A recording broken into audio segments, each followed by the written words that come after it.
Selamat pagi semua. Apa kabar jemaat SIB Victorious? Saya berharap semuanya tetap bersemangat, tetap dalam keadaan yang sehat dan terus di dalam pemeliharaan Tuhan. Sebelum memulakan ibadah kita pada pagi ini, mari kita terus bersama-sama menyerahkan pemikiran, menyerahkan hati kita untuk bersiap menyembah dan memuji Tuhan. Mari kita berdoa. Bapa kami di surga, terima kasih Tuhan atas penyertaan-Mu Tuhan Bapa sepanjang minggu yang telah Engkau berikan kepada kami Tuhan. Kami mengucapkan syukur Tuhan atas penyertaan-Mu ya Bapa dan sepanjang minggu ini ya Bapa. Dan sebentar lagi Tuhan pada hari ini ya Bapa, kami mau beribadah kepada Engkau Tuhan Bapa. Pimpin hati kami, pemikiran kami Tuhan, dan urapi pendengaran kami Tuhan akan firman-Mu Tuhan yang ditabur biar menjadi benih yang subur di dalam hati kami, lalu menjadikannya pedoman dalam hidup kami ya Bapa. Terima kasih Tuhan, dan hamba berdoa untuk setiap hamba-hamba-Mu Tuhan Bapa yang melayani Engkau pada hari ini ya Bapa. Kami Tuhan terus mau tetap terus bersama dengan Engkau ya Bapa. Engkau pimpin kami Tuhan dan urapi setiap tempo dan saat ini dimanapun kami berada ya Bapa. Kami percaya penyertaan-Mu Tuhan. Di dalam nama-Mu Tuhan Yesus kami berdoa. Amin. Terima kasih dan selamat beribadah semua. Tuhan memberkati.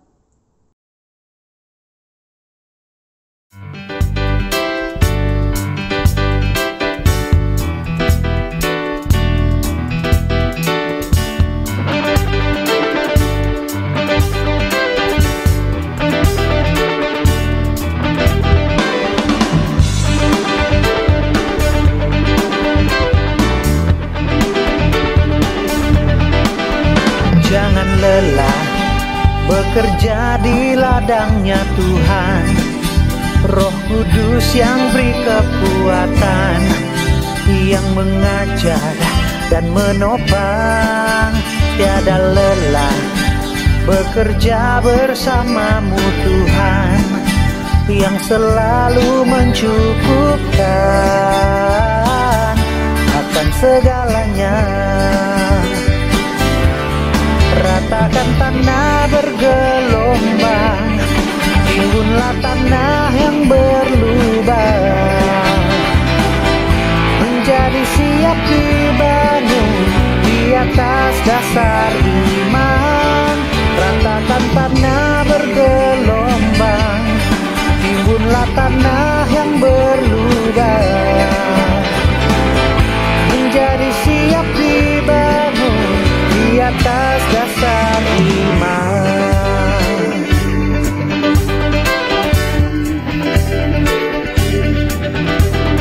Jangan lelah bekerja di ladangnya Tuhan. Roh Kudus yang beri kekuatan, yang mengajar dan menopang. Tiada lelah bekerja bersamamu Tuhan, yang selalu mencukupkan akan segalanya. Ratakan tanah bergelombang, timbunlah tanah yang berlubang, menjadi siap dibangun di atas dasar iman. Ratakan tanah bergelombang, timbunlah tanah yang berlubang, menjadi siap dibangun di atas dasar iman.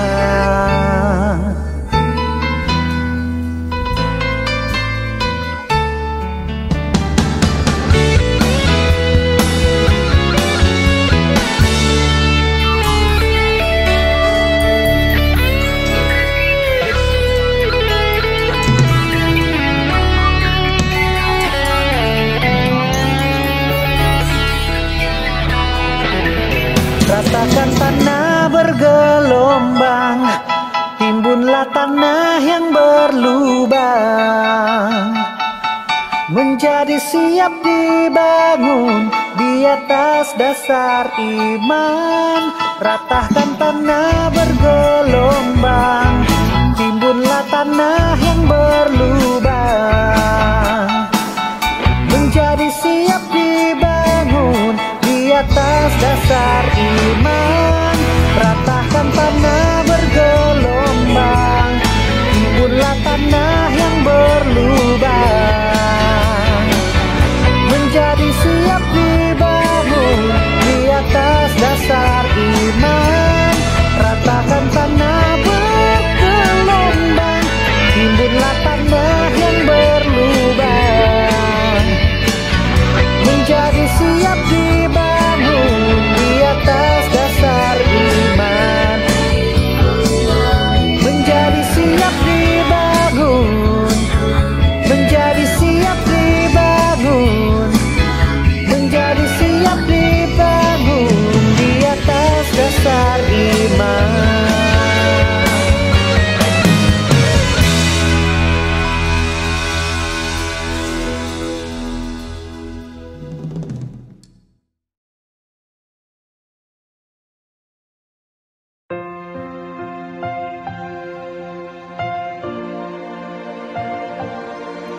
Engkau Tuhan yang setia, waktumu selalu yang terbaik.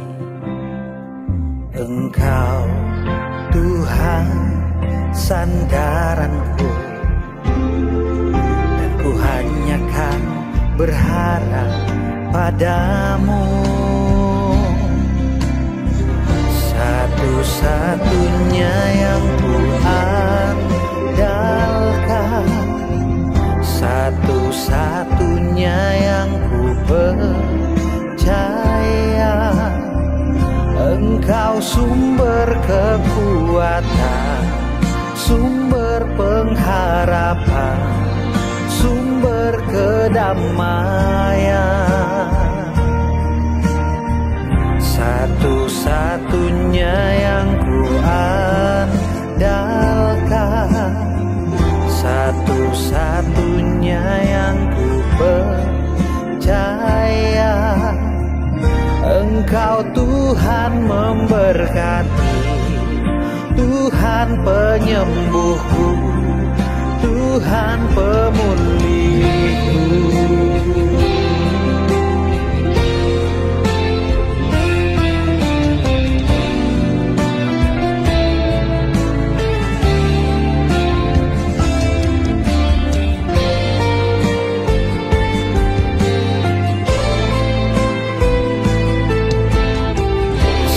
Satu-satunya yang ku andalkan,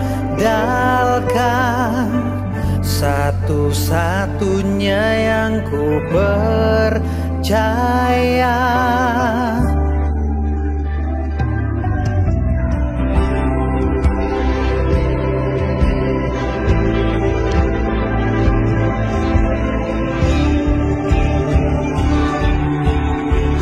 Satu-satunya yang ku andalkan, satu-satunya yang ku percaya. Engkau sumber kekuatan, sumber pengharapan, sumber kedamaian. Satu-satunya yang ku andalkan, satu-satunya yang ku percaya. Engkau Tuhan memberkati, Tuhan penyembuhku, Tuhan pemulihku.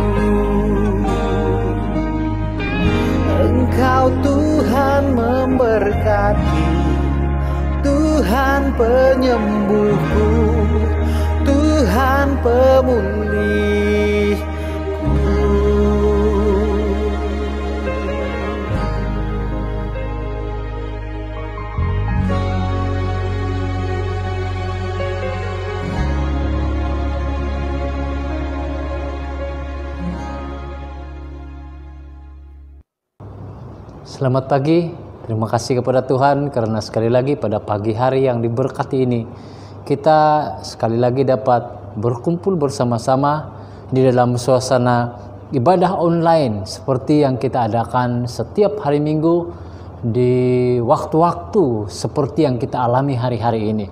Bagaimanapun saya berharap meskipun ibadah kita hanya dalam bentuk online pada waktu ini, itu tidak mematahkan semangat kita, tidak membuat iman kita goyah, tidak membuat semangat kita luntur, tetapi kita akan semakin giat mendekatkan diri pada Tuhan dan kita akan terus-menerus menikmati berkat persekutuan dan pimpinan Tuhan yang ajaib dan luar biasa dalam hidup kita.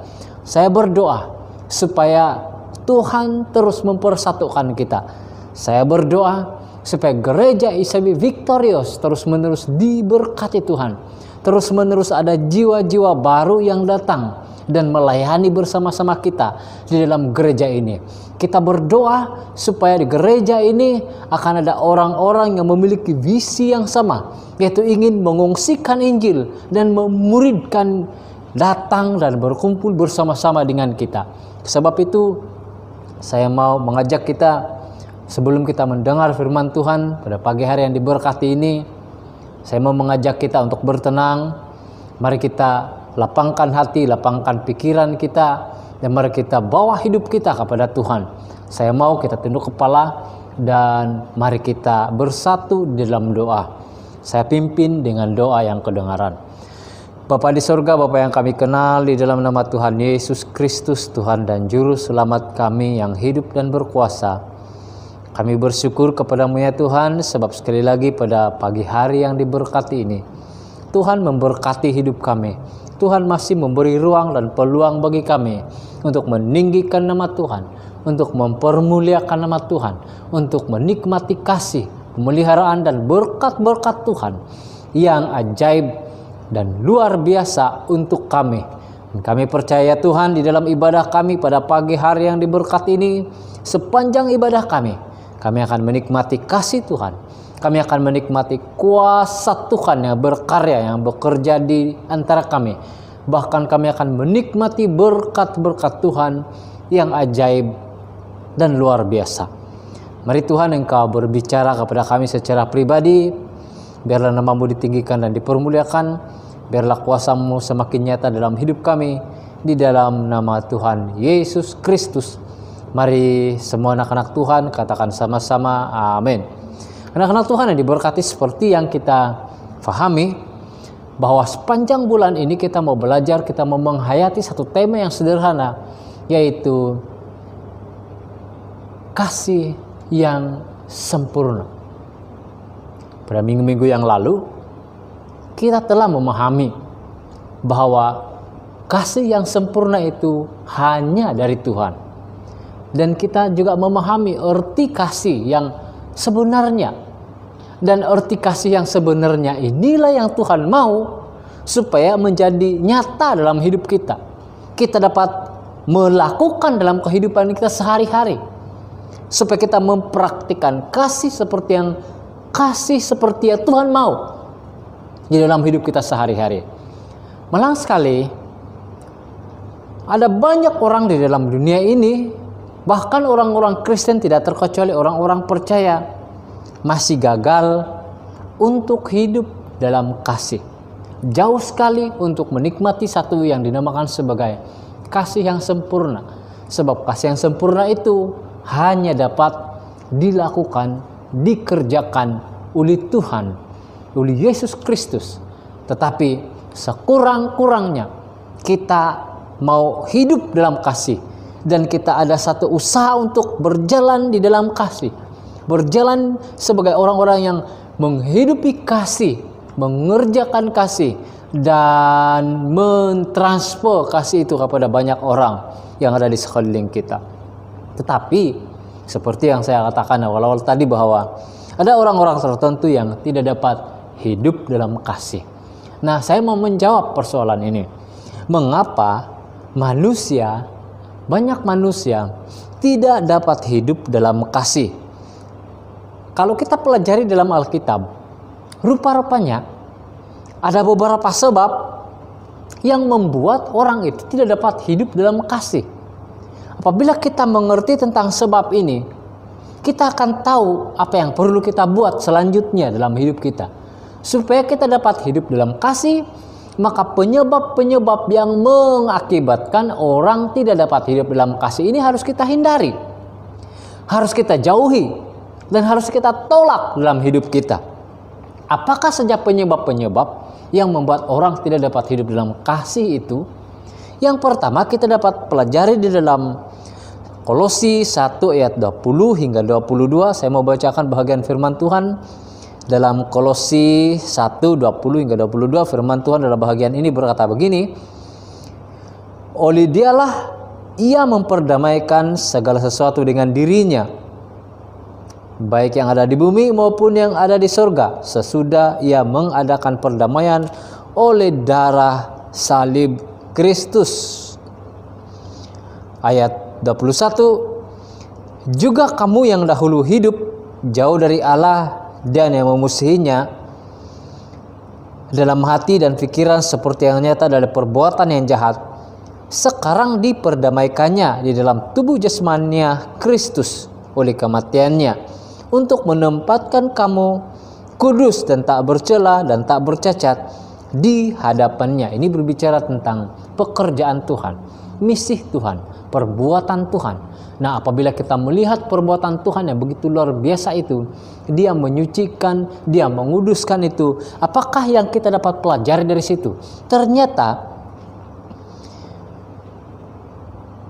manusia yang tidak dapat hidup dalam kasih itu adalah orang yang jauh dari Allah. Itu sebabnya Tuhan perlu melakukan sesuatu supaya kita dapat dekat dengan Tuhan. Nah, jadi orang yang memusuhi Tuhan di dalam hatinya, dalam pikirannya itu adalah orang-orang yang jauh dari Tuhan. Dan orang-orang ini tidak mungkin hidup dalam kasih. Nah, kalau kita meneliti baik-baik ayat 20 hingga ayat 22 seperti pembacaan kita dalam Kolose 1 ini, Kolose 1 ayat 20 hingga 22 ini, kita kan mengerti bahwa karena orang bermusuhan dengan Tuhan, maka Tuhan mempunyai inisiatifnya sendiri, Tuhan punya tindakannya sendiri untuk memperdamaikan manusia ciptaannya itu sendiri dengan dirinya sendiri, dengan jalan mengorbankan dirinya untuk kita supaya kita dapat diselamatkan. Dia kena ada satu korban yang dapat menghapus, memisahkan kita, menebus kita daripada kutuk dosa itu. Dan itu adalah Yesus Kristus itu sendiri. Anak-anak Tuhan, kalau kita hidup jauh dari Tuhan, kalau seseorang manusia itu hidup jauh dari Tuhan, tentu sekali dia tidak dapat hidup dalam kasih. Hidup dalam kasih memiliki dua impak. Yang pertama, kalau kita hidup dalam kasih, kita akan menikmati pemeliharaan, pemberkatan, pimpinan Tuhan, berkat Tuhan, pertolongan Tuhan, dan kebaikan-kebaikan Tuhan. Nah, kalau kita tidak hidup dalam kasih, maka semua yang Tuhan sediakan itu, yang terbaik, yang dapat dikatakan terbaik dan tidak dapat diberi oleh dunia ini, kita tidak dapat nikmati. Mengapa kita tidak dapat nikmati? Sebab kita jauh daripada Tuhan. Anak-anak Tuhan yang diberkati, mari ini kesempatan kita untuk memberi evaluasi kepada diri kita. Kalau kita sudah mulai seperti lemah, kita seperti mau menjauh dari Tuhan, hidup kita seperti merasa bahwa kita ini semakin tidak cinta Tuhan, kita semakin lalai dalam hal-hal iman kita, hal-hal rohani kita. Mari bangkit lagi, kembali lagi kepada Tuhan. Penyebab yang kedua yang saya lihat, mengapa orang tidak dapat hidup dalam kasih adalah tidak hidup dengan bijak dan budi pekerti. Mari kita lihat dalam Yakobus 3. Kitab Yakobus 3 ayat 13 hingga 16. Yakobus 3 13 dan 16 firman Tuhan dalam bahagian ini berkata begini, siapakah di antara kamu yang bijak dan berbudi baiklah ia dengan cara hidup yang baik, menyatakan perbuatannya oleh hikmat yang lahir dari kelemah lembutan. Jika kamu menaruh perasaan iri dan kamu mementingkan diri sendiri, janganlah kamu memegahkan diri dan janganlah berdusta melawan kebenaran. Ini satu amaran, ini satu nasihat. Dia amaran dan sekaligus merupakan nasihat. Nah, Tuhan mau di dalam bahagian ini supaya banyak orang, kebanyakan kita perlu hidup dengan bijak dan budi pekerti. Pengertian, budi pekerti itu berbicara tentang pengertian ataupun hikmat, pengetahuan itu sendiri. Tuhan mau supaya kita lebih bijaksana. Tuhan mau kita bertindak bijak dalam hidup ini. Kita kena hati-hati dalam memilih langkah kehidupan kita. Kita kena hati-hati dalam melakukan sesuatu. Kita kena hati-hati dalam mengerjakan sesuatu. Pokoknya kita kena bijaksana dan kita kena penuh dengan hikmat, pengetahuan yang daripada Tuhan. Sayangnya sekarang ini kita sulit untuk berjumpa ataupun menemukan orang-orang yang kurang hikmat. Kebanyakan dalam dunia hari-hari ini adalah dunia yang berpendidikan. Malang sekali. Pendidikan dan ilmu pengetahuan yang manusia ada, kebijaksanaan yang manusia ada, mereka bukan gunakan untuk kebaikan. Tetapi ada segelintir orang yang sudah berilmu, yang sudah berpengetahuan, sudah berpendidikan, rupa-rupanya dia sedang menggunakan hikmat kebijaksanaannya untuk melakukan perkara-perkara licik, jahat, dan yang menyakitkan hati Tuhan. Nah, dalam bahagian firman Tuhan yang kita baca sebentar tadi, Tuhan dengan penuh belas kasihan memberi nasihat dan teguran. Dia menasihati. Dia memberi satu nasihat yang bernas, yang penting untuk kita ambil, kita terapkan, kita letakkan dalam hidup kita, supaya kita dapat hidup bijak dan penuh dengan budi pekerti. Anak-anak Tuhan, inilah penyebab mengapa orang tidak dapat hidup dalam kasih. Sebab ada orang, segelintir orang ini yang tidak hidup dengan bijaksana. Dia bijak, tetapi kebijaksanaannya adalah kebijaksanaan untuk melakukan perkara-perkara jahat. Ini yang Tuhan tegur. Ini yang Tuhan mau supaya anak-anak Tuhan, orang-orang percaya seperti saya dan saudara, mari kita jauhkan diri daripada perkara-perkara ini. Kerinduan Tuhan bagi saya dan saudara adalah supaya kita terus-menerus menggunakan pakai hikmat kebijaksanaan yang sudah Tuhan anugerahkan kepada kita ini untuk melayani Dia, memuliakan Tuhan, untuk melakukan hal-hal baik yang dapat membantu masyarakat, yang dapat menolong masyarakat ini, yang dapat menaikkan motivasi banyak orang, yang dapat membuat orang yang di sekeliling kita merasa positif apabila kita berada di tengah-tengah mereka.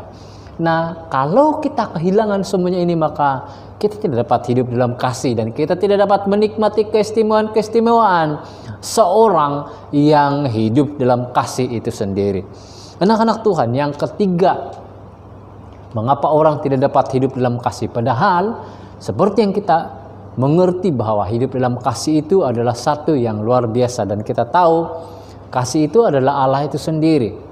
Kalau kita tidak hidup dalam kasih, berarti orang itu juga tidak hidup dalam Tuhan. Apabila orang itu tidak hidup dalam Tuhan, itu juga berarti bahwa dia terpisah dengan Tuhan. Dan satu-satunya cara untuk tidak terpisah dengan Tuhan adalah pertaubatan. Nah, kalau kita sudah memahami, melihat mengapa, beberapa sebab yang kita pelajari pada pagi hari ini, kita dapat kita dapat lihat, kita dapat mengerti, kita dapat mengerti, melihatnya bahwa inilah sebab-sebab mengapa orang tidak dapat hidup dalam Tuhan itu sendiri. Yang ketiga, banyak orang yang lebih memilih hidup dalam daging daripada hidup dalam pimpinan Roh Kudus. Dalam Galatia 5 ayat 16 dan 17, Galatia 5 16 dan 17 firman Tuhan dalam bahagian ini berkata begini. Maksudku ialah hiduplah oleh roh, maka kamu tidak akan menuruti keinginan daging. Supaya kita tidak menuruti keinginan daging, cara satu-satunya adalah kita kena hidup dalam roh.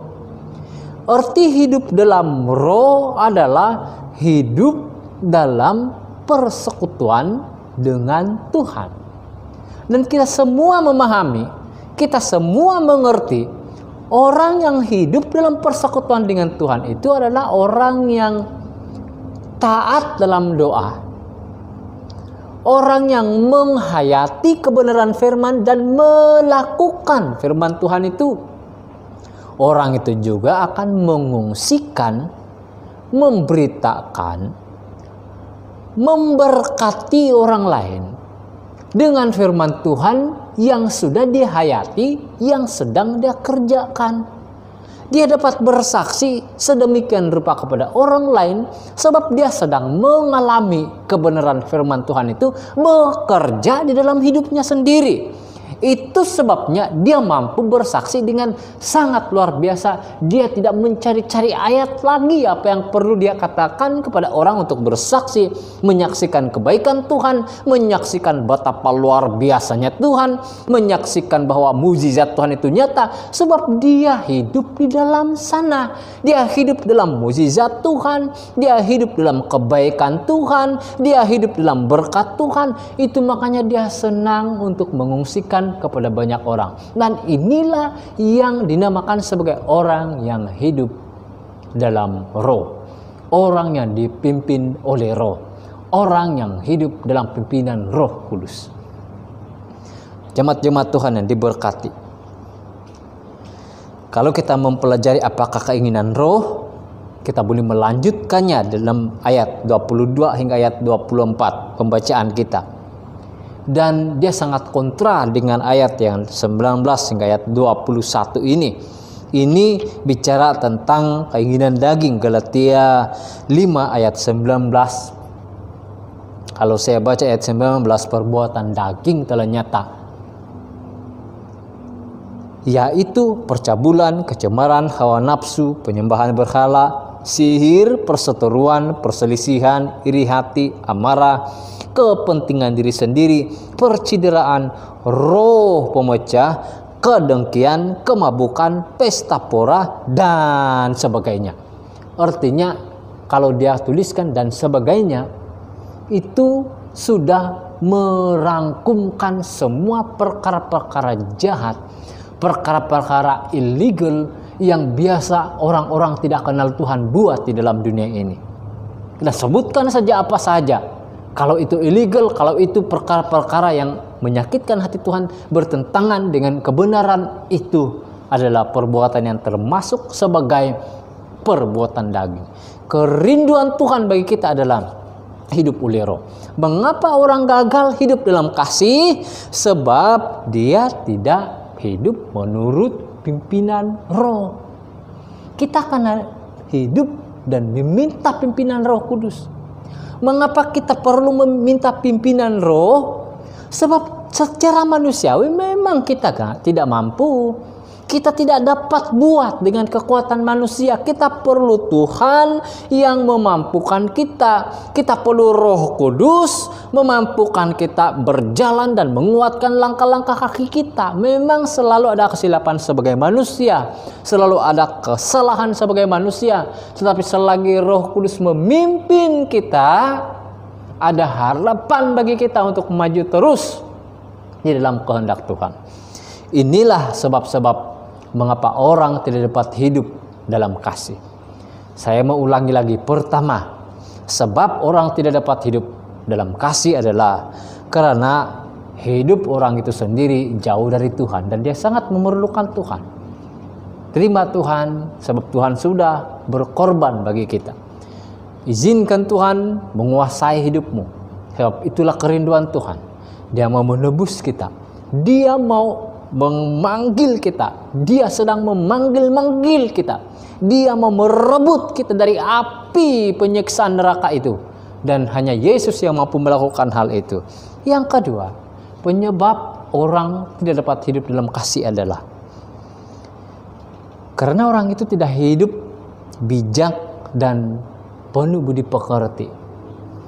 Meskipun dia bijak dan penuh budi pekerti, tapi kebijaksanaan dan budi pekertinya adalah untuk hal-hal yang jahat, itu sama sekali bukan kebijaksanaan di mata Tuhan.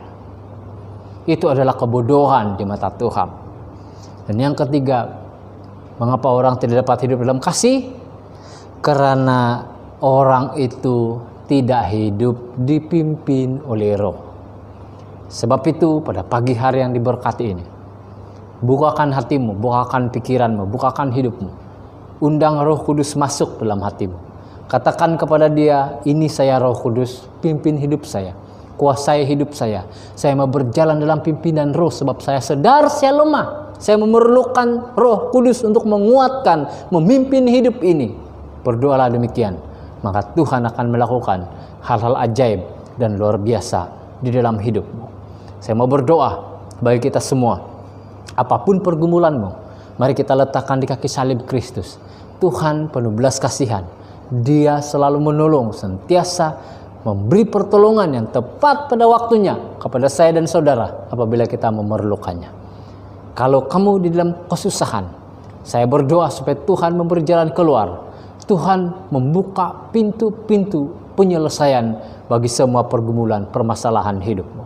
Kalau kamu ada harapan dan kamu punya harapan besar dan kamu tidak melihat jalan untuk mencapai impian dan harapan kamu, di dalam Tuhan ada jawaban. Di dalam Tuhan ada pintu untuk Anda masuk dan memperolehi apa yang kamu ingini.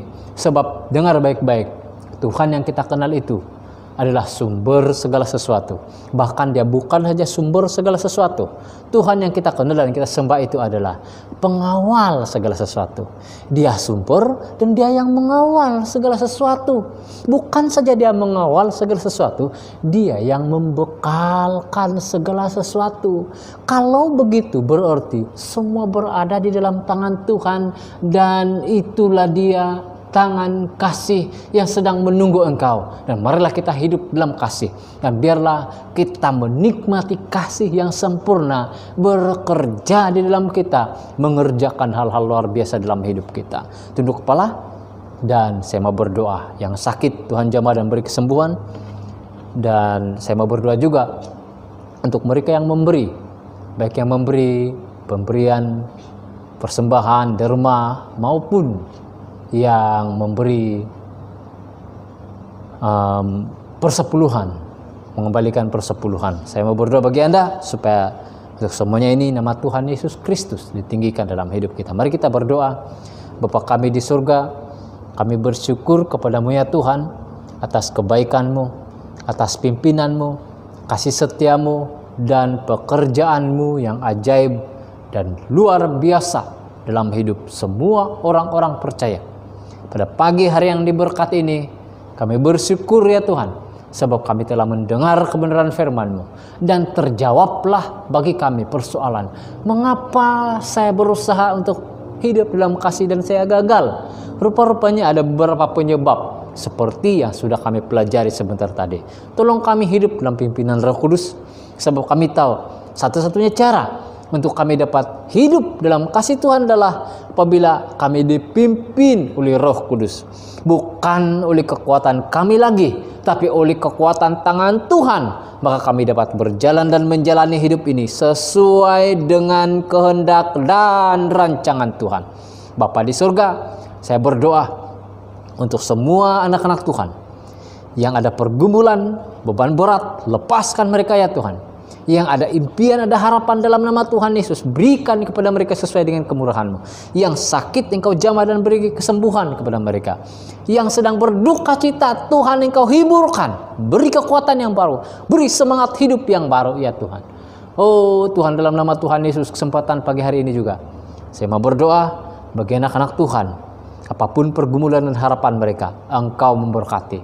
Bagi anak-anak Tuhan yang bekerja di institusi, kerajaan dan swasta, siapapun nama mereka, meskipun tidak dapat menyebut mereka secara detail, Engkau memberkati kehidupan setiap anak-anak-Mu. Berkati pekerjaan mereka, Dan mari Tuhan, dimanapun anak-anak Tuhan bekerja, jadikan mereka terang, jadikan mereka berkat bagi rekan sekerja, bagi majikan mereka. Ya Tuhan, hamba juga berdoa di dalam nama Tuhan Yesus Kristus kepada anak-anak Tuhan yang memberi pemberian persembahan, persepuluhan, derma, dan segala macam pemberian yang akan kami beri. Biarlah ini menjadi persembahan yang bau harum di hadapan Tuhan. Dan biarlah ini memuliakan nama Tuhan. Kerinduan kami ya Tuhan, supaya seperti yang Tuhan telah firmankan tentang apa yang kami tabur, itu yang kami tuai, itu kami minta biar itu terjadi dalam kehidupan kami. Kami telah menabur, dan biarlah kami menuai seperti yang Tuhan kehendaki. Terima kasih Bapa, terpuji namamu. Sebentar nanti kami akan mengakhiri ibadah kami. Biarlah setelah ini Tuhan, kami akan mulai hidup di dalam kasih yang sempurna itu, dan kami mau mempraktikkan kebenaran firman di dalam nama Tuhan Yesus Kristus. Semua anak-anak Tuhan katakan sama-sama amin. Terima kasih, Tuhan memberkati. Jumpa lagi di lain kesempatan.